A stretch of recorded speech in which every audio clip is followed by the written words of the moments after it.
There comes a moment in life when a person finally feels the exhaustion of carrying expectations that were never theirs.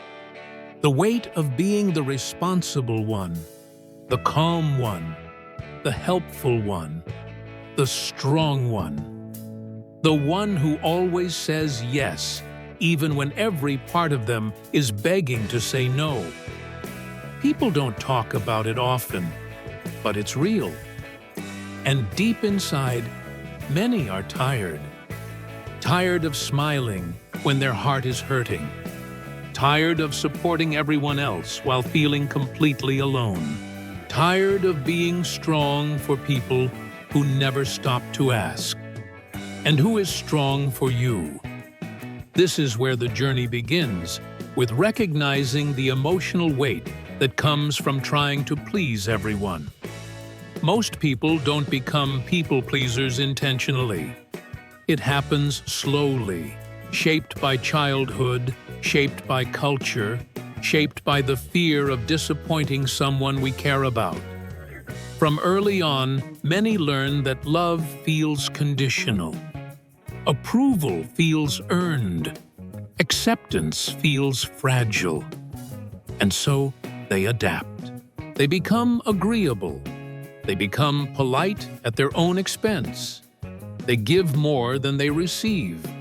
They overextend themselves just to keep peace, even when it costs them their own. People applaud this kind of person. Society calls it kindness. Families call it loyalty. Friends call it reliability. But inside, the person begins to crumble. Because the truth is simple. Trying to make everyone happy eventually destroys the person you're trying to be. This message is not about becoming selfish. It's about becoming healthy. It's about recognizing the difference between compassion and self-erasure. It's about understanding that being a good person does not mean becoming an emotional dumping ground, a permanent yes machine, or a place where people take without giving. There is a specific heaviness that comes from constantly worrying about what others think. You start adjusting your personality to fit what people expect. You silence opinions so no one gets upset. You agree with things that feel wrong just to avoid conflict. You apologize for things that weren't your fault. You sacrifice your needs because you fear being labeled difficult, dramatic, ungrateful, or selfish. Over time, this habit steals joy. It drains energy. It distorts identity. And slowly, the person begins to lose the ability to recognize what they want, what they need, or who they really are. One day, the pressure becomes too heavy to ignore. And that's when God starts speaking loudly, clearly, and directly. Because pleasing people and following purpose cannot coexist. One will always suffocate the other. In this first part of the journey, the message is simple but powerful. You cannot keep living your life trying to satisfy everyone. Your soul isn't built for that. Your identity isn't meant for that. Your future cannot grow under that pressure. God never designed anyone to carry the emotional weight of trying to keep the world happy. That burden breaks people from the inside out. It steals energy from their calling. It creates anxiety where peace should be. It creates guilt where freedom should live. And it creates confusion in places where clarity should lead. Many people who struggle with people-pleasing learned early in life that peace is fragile. Maybe they grew up in a home where conflict felt dangerous. Maybe they were raised by parents who only gave affection when the child behaved perfectly. Maybe they were surrounded by criticism, so they worked hard to avoid making mistakes. Maybe they learned to earn love instead of receiving it freely. Those early experiences become silent teachers. And the lesson learned is this: if I keep everyone happy, I'll be safe. If I don't upset anyone, I'll be loved. If I agree, they won't leave.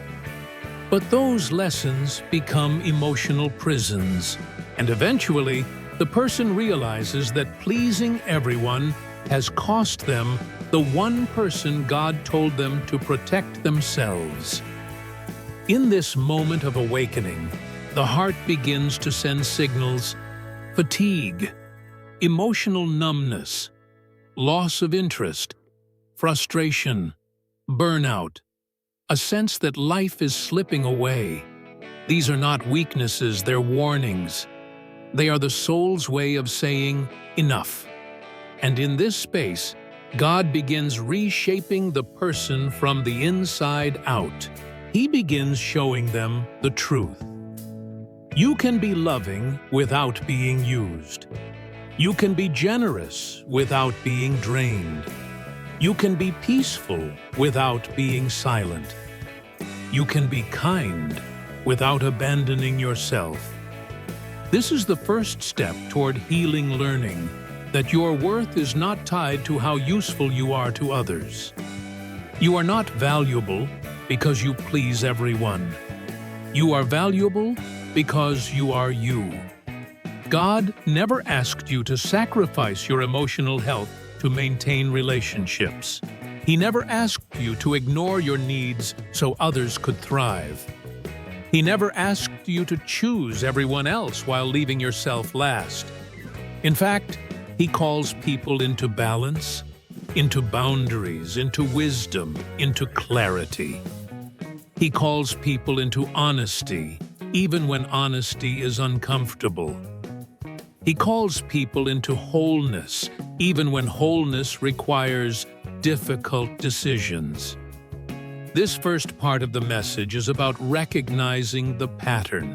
The next parts will go deeper into boundaries, identity, emotional strength, and reclaiming your true self. But for now, understand this: you don't owe the world your exhaustion. You don't owe anyone your silence. You don't owe anyone the version of yourself that performs instead of lives. Let this be the beginning of freedom. Let this be the moment your heart breathes again. Let this be the moment you stop shrinking to make others comfortable. Because your life was never meant to be lived under the shadow of trying to please everyone. There comes a point when a person realizes that trying to please everyone doesn't just create emotional exhaustion, it creates a life that doesn't feel like their own. It shapes their choices, their habits, their relationships, even the way they speak. And slowly, without noticing, the person becomes disconnected from their real identity. They live as a version of themselves created for others, not for themselves. This part of the journey exposes a truth many people avoid. Living for approval always has a cost. It costs peace. It costs authenticity. It costs direction. It costs emotional stability. It costs opportunities. It costs time. It costs self-respect. And the cost is never small. People-pleasing doesn't start as a problem. It starts as a coping mechanism. It begins with good intentions. You want to make others happy. You want to be dependable. You want to avoid unnecessary conflict. You want to keep peace in environments that already feel fragile. You want to be seen as kind, respectful, supportive, cooperative. All of that sounds noble, and at first, it may even work. But slowly, that habit becomes a pattern. The pattern becomes a role, and the role becomes a cage. When your life becomes centered on the approval of others, You stop listening to your own voice. You silence instinct. You ignore discomfort. You brush aside red flags. You apologize for things that weren't your fault. You say yes, when every part of you knows you should say no. You sacrifice rest to maintain an image. You shrink so others can feel comfortable. You suppress your opinions so no one feels challenged. This kind of living creates an invisible internal conflict. Outwardly, everything looks fine. Inwardly, the person is fighting a quiet a war between who they are and who they pretend to be, a war between what they need and what others demand, a war between their boundaries and their guilt, a war between authenticity and approval. Over time, this conflict becomes emotionally heavy, and the signs appear clearly, though most ignore them: overthinking, mental exhaustion, feeling used, feeling unseen, feeling resentful but afraid to speak, feeling anxious when someone is disappointed, feeling pressured to be on all the time, feeling responsible for problems that aren't yours. These are not random emotions. These are symptoms of a lifestyle built around pleasing people. And without realizing it, a person can slowly lose the ability to recognize what they truly desire. They forget what peace feels like. They forget what rest feels like. They forget what it's like to make decisions without fear of disapproval. They forget what boundaries sound like. They forget the sound of their own voice. And here is the truth many avoid. Approval is addictive. The more you depend on it, the more you need it. It becomes a cycle. You please to avoid conflict. You please to avoid guilt. You please to avoid being misunderstood. You please to avoid disappointing anyone. You please because being needed feels like being valued. But approval is not love. Approval is not security. Approval is not identity. Approval is temporary, conditional, fragile, and easily lost. Living for approval forces a person to build an identity on unstable ground. When people are happy with you, you feel safe. When someone is disappointed, you feel attacked. When people criticize you, feel crushed. When someone withdraws, you feel like you failed. Your emotional stability becomes chained to the reactions of others. This is why people-pleasing feels like walking on glass. Every step feels dangerous. Every word must be filtered. Every decision must be calculated. Every action is weighed against potential reactions. But here's the part that breaks people the most. The more you please others, the less people respect you.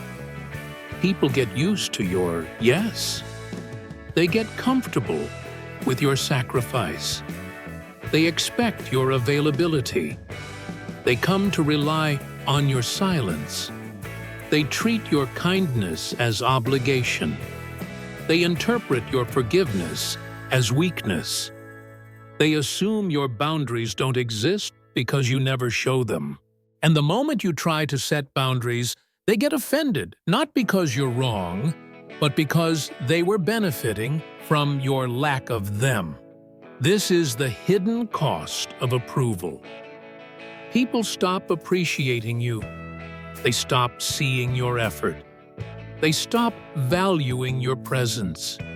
They stop considering your feelings.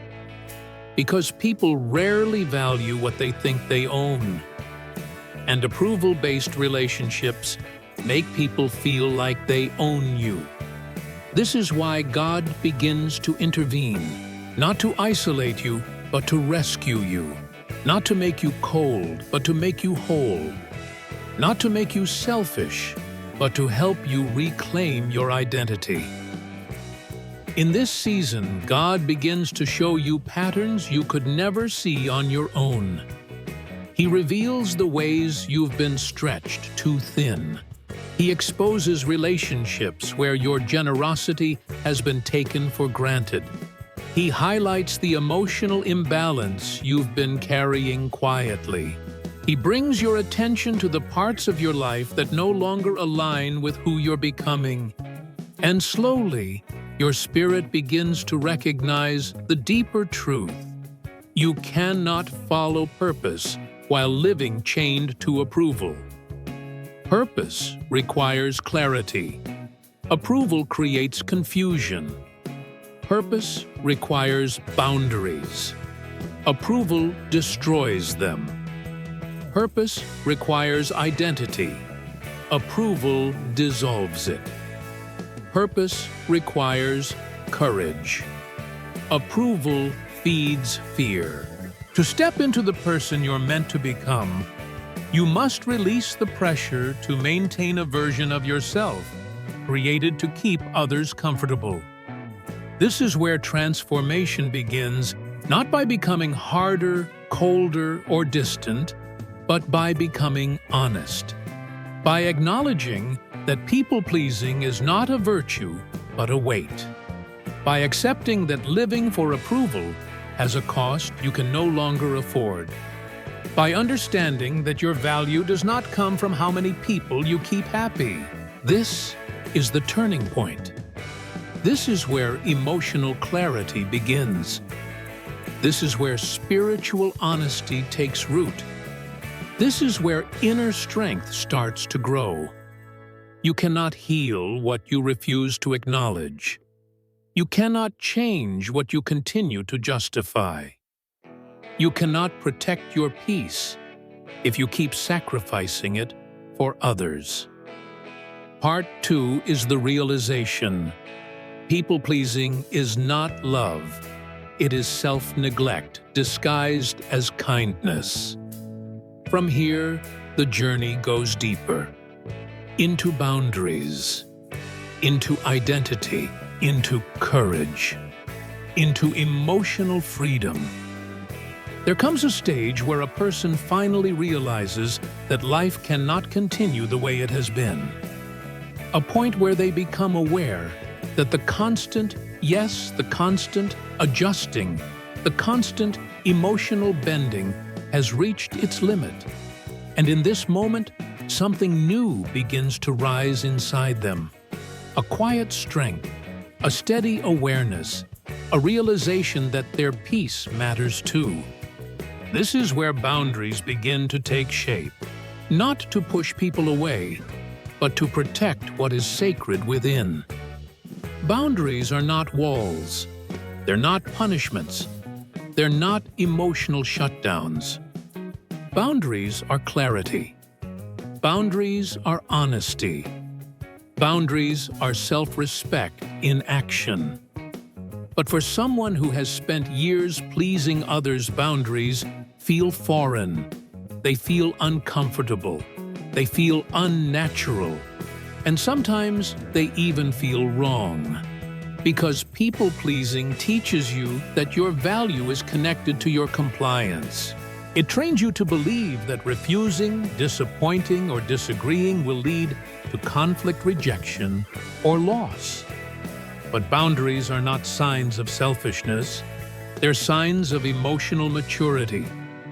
A boundary is simply a line that defines what is healthy for you, what you can hold, what you can tolerate, what you can give, what you can no longer accept. And this clarity is powerful. Without boundaries, relationships become unbalanced. Without boundaries, kindness becomes exploitation. Without boundaries, love becomes sacrifice without reciprocation. Without boundaries, people begin to shape your life more than your own convictions do. This is why boundaries are not optional. They're essential. For someone recovering from years of pleasing others, the first boundary is usually the hardest, the courage to say no. Not a defensive no, not an angry no, not a dramatic no. A simple, honest, firm no. No to what drains you. No to what burdens you. No to what violates your peace. No to what forces you to betray yourself. No to commitments that steal time from what truly matters. No to conversations that disrespect your worth. Learning to say no is not about rejection. It's about alignment. You are not rejecting others. You are aligning with yourself. When you say no to what diminishes you, you make room for what strengthens you.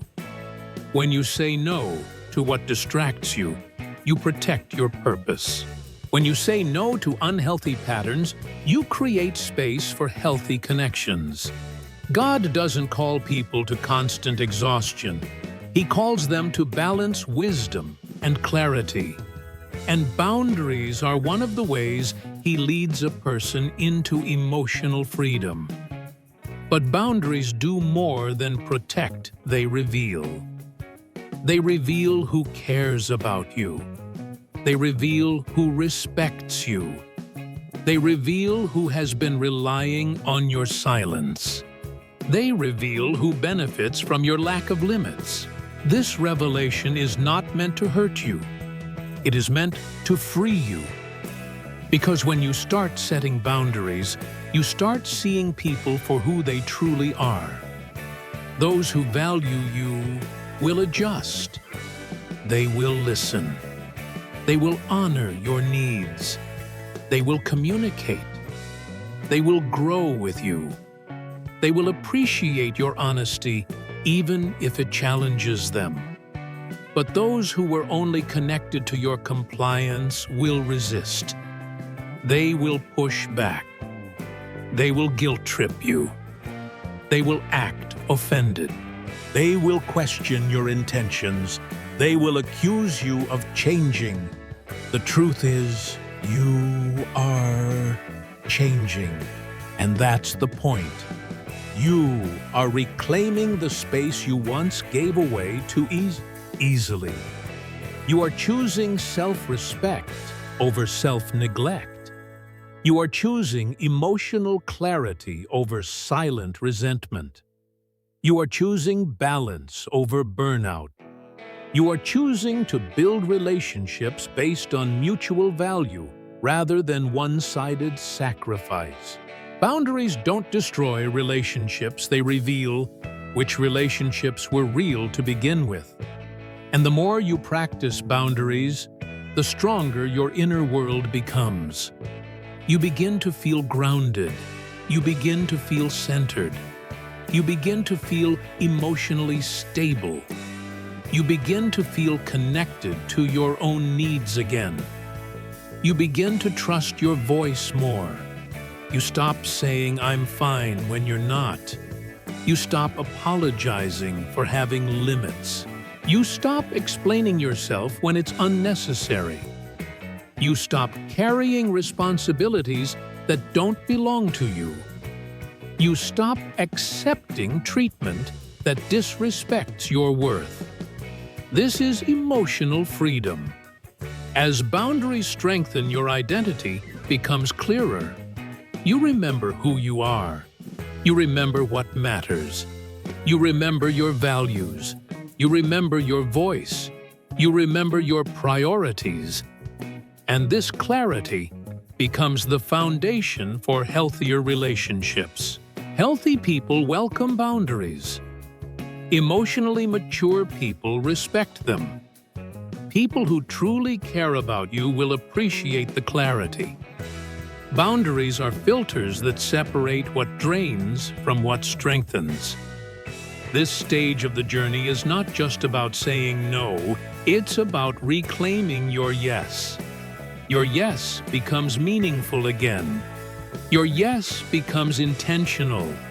Your yes becomes selective. Your yes becomes powerful. You say yes to rest, yes to peace, yes to alignment, yes to purpose, yes to authenticity, yes to relationships that honor your being instead of draining it. Your life begins to feel lighter, not because circumstances changed, but because your internal posture did. You stop overgiving. You stop over-apologizing. You stop overthinking every conversation. You stop seeking validation in places that never valued you. Boundaries turn emotional chaos into emotional clarity, and this clarity becomes the foundation for the next stage. Learning how to live from identity instead of fear from truth, instead of guilt from purpose, instead of pressure. There is a moment in every healing journey when a person begins to see with absolute clarity how much of themselves they have lost along the way. They begin to realize how many parts of their personality were shaped by fear, obligation, pressure, and emotional survival. And slowly, the truth rises to the surface. People-pleasing didn't just drain your energy, it reshaped your identity. When you spend years trying to keep everyone satisfied, you begin to disconnect from your own voice. You forget what you enjoy. You forget what you need. You forget your values, your limits, your instincts. You forget who you were before you learned to make everyone else more important than yourself. And at this point in the journey, God begins calling you back to your true identity, not the one shaped by expectations, but the one shaped by truth. Identity restoration is not loud. It doesn't happen overnight. It begins quietly through small moments of self-awareness, through small shifts in how you think and how you respond, through moments where your spirit whispers, "This isn't who you are anymore," or "You deserve better than this," or "You don't have to live this way." These whispers become internal markers that guide you back to yourself. Identity is not found. It is remembered. It's the version of you that existed before. Fear, guilt, or pressure rewrote your story. It's the version of you that existed before you learned to shrink so others could shine. It's the version of you that existed before you accepted treatment that didn't honor your worth. This part of the journey is both liberating and uncomfortable. Liberating because you feel pieces of yourself coming back to life. Uncomfortable because the old habits still try to resurface. At first, reclaiming your identity feels messy. You may catch yourself agreeing to things automatically. You may feel guilty for choosing yourself. You may feel selfish for resting. You may feel nervous when someone doesn't approve. You may feel fear when you try to express your true thoughts. These reactions are not signs that you're failing. They're signs you're healing. Your mind is unlearning patterns that were built to survive, not to live. Identity restoration requires honesty. Honesty about what you want. Honesty about what you will no longer tolerate. Honesty about the relationships you've outgrown. Honesty about how much you've changed. And honesty about who you're becoming. This is where confidence begins to rebuild. Not the loud external kind, but the quiet, internal confidence that comes from knowing yourself again. As identity strengthens, the chosen begin to feel more grounded, more stable, more centered, more aware, more honest, more free. The anxiety caused by trying to keep everyone happy begins to fade. The pressure to perform weakens. The fear of disappointing others loses its hold.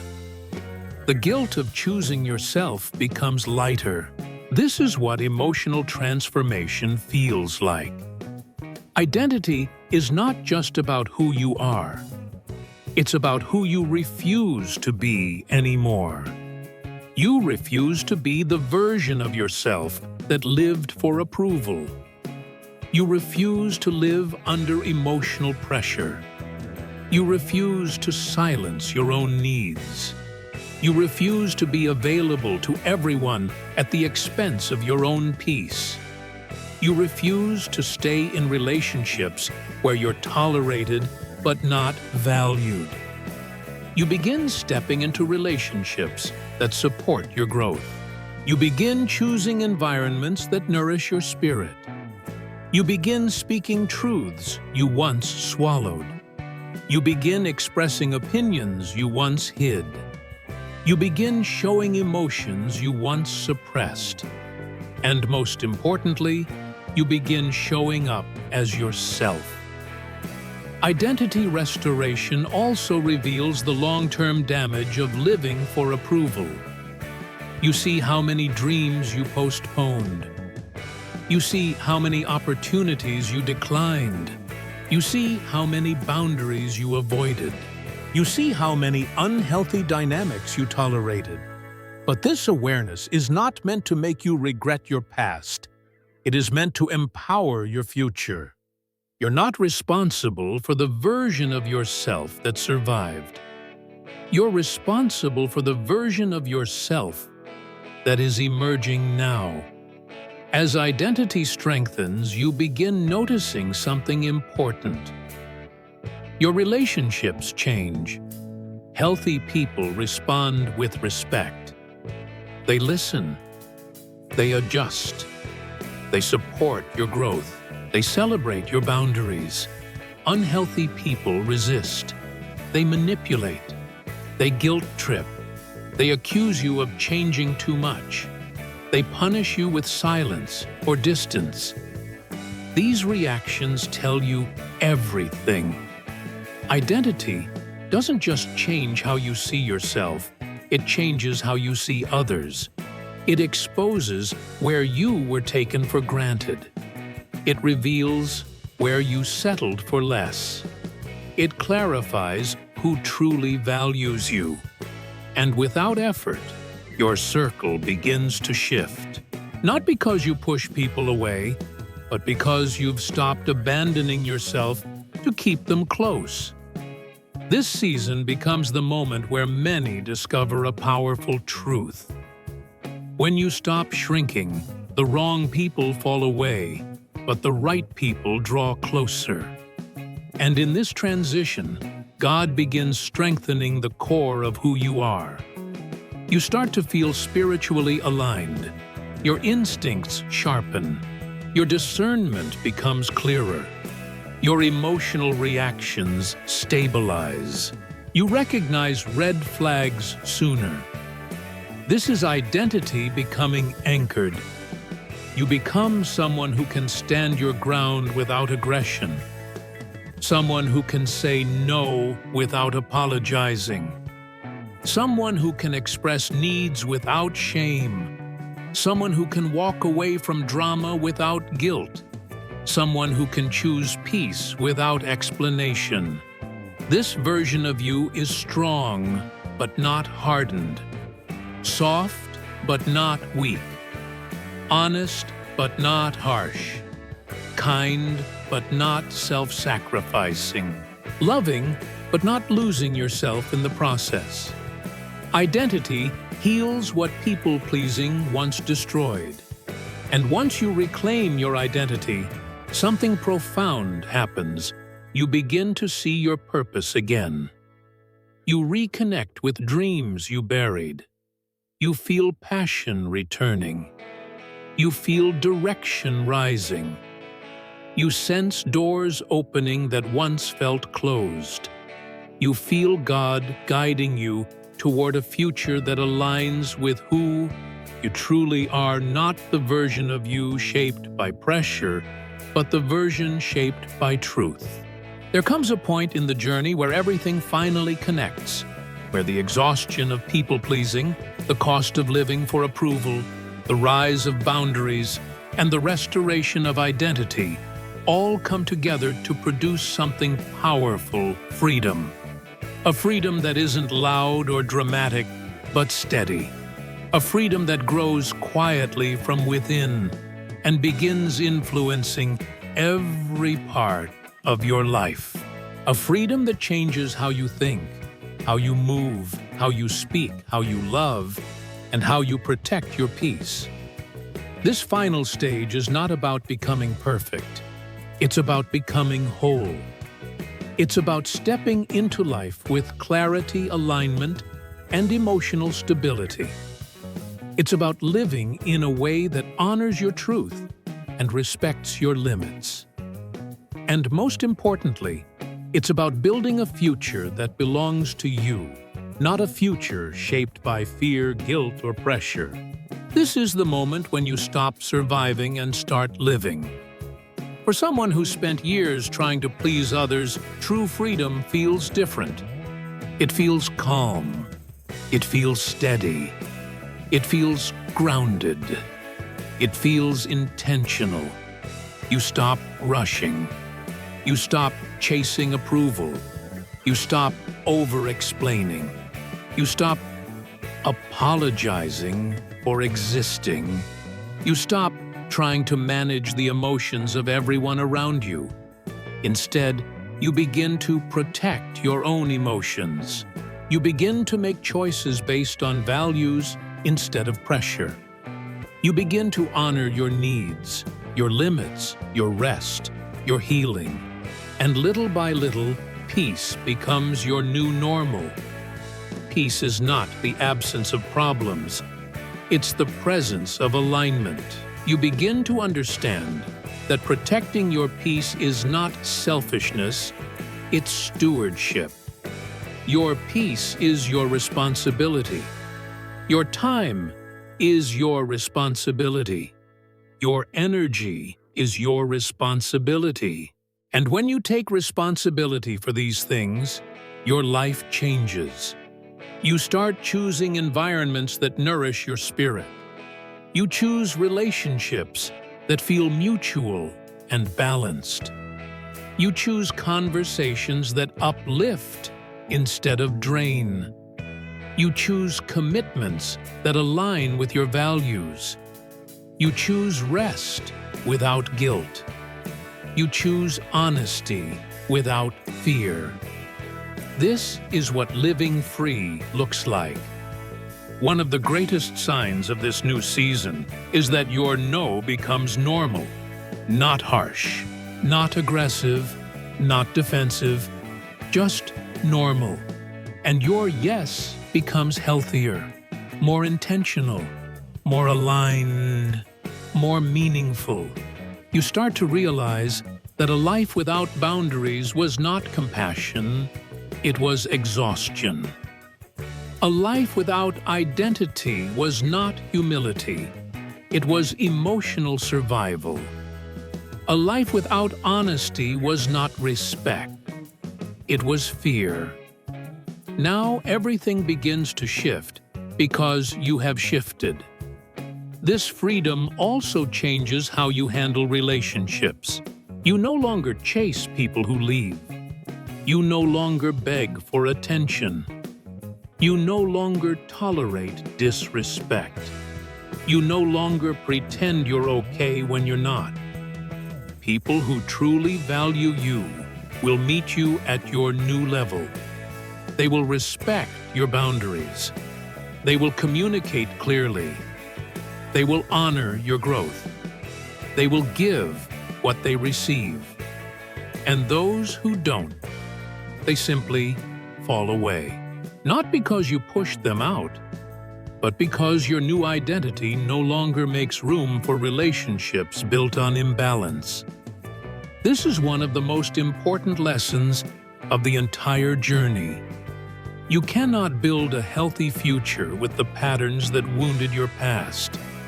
You cannot step into purpose while carrying mindsets designed for survival.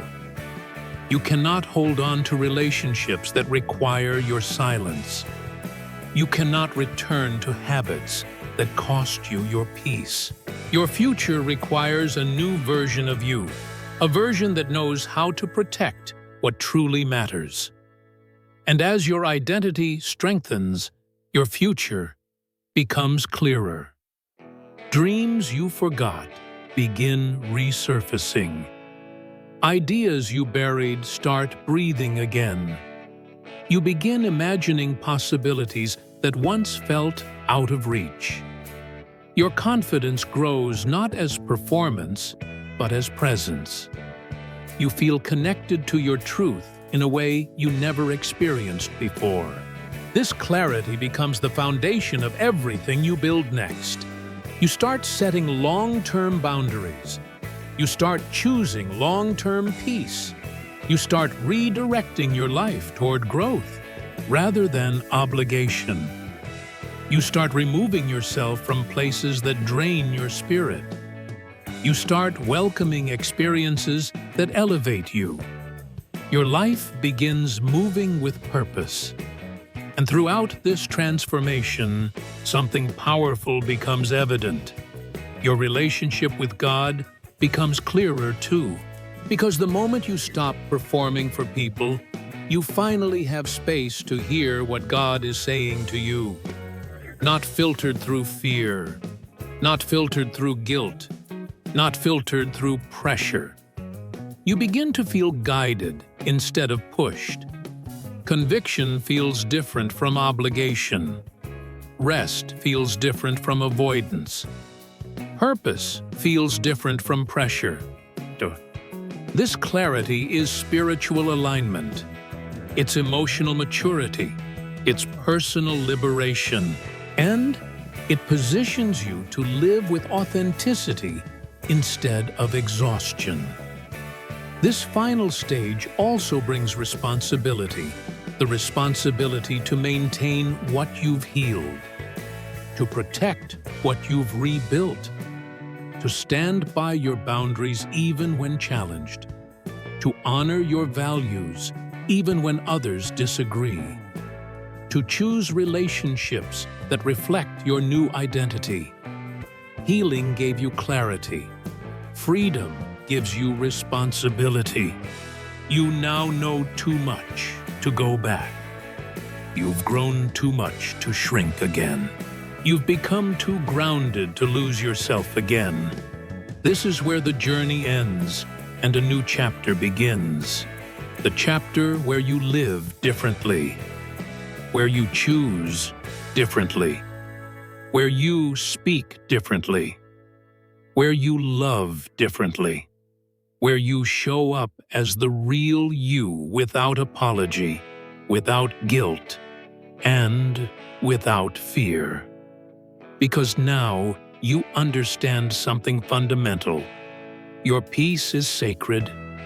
Your identity is sacred. Your boundaries are sacred. Your time is sacred. Your heart is sacred. And protecting what is sacred is not selfish. It's wise. It's healthy. It's mature. It's necessary. So as you move forward, carry this truth with you. You no longer exist to please everyone. You exist to live fully, freely, and authentically. You exist to honor who you've become. You exist to protect the peace God gave you. You exist to build a future aligned with truth, not pressure.